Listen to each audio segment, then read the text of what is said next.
Согласитесь, как-то необычно для тех, кто знает курдскую музыку, вот так вот сейчас слушать ее в каком-то таком, ну, концертном, академическом звучании.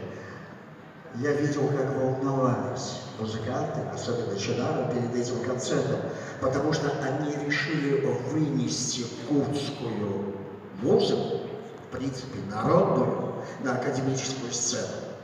А это другие условия. И вот эти обработки для двух классических европейских роялей, а затем будут и другие, очень интересные аранжировки, они, конечно же, звучат не в традиции народного этнического творчества, но, как это интересно, ведь музыку создает народ, а художники ее только аранжируют. Ну что ж, давайте перейдем дальше. Шевчук. Ушла ночь. Почему так быстро ушла, говорит поэт, говорит влюбленный.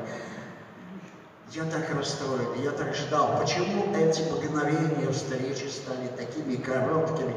Типичная влюбленная лирика. Итак, Шевчук.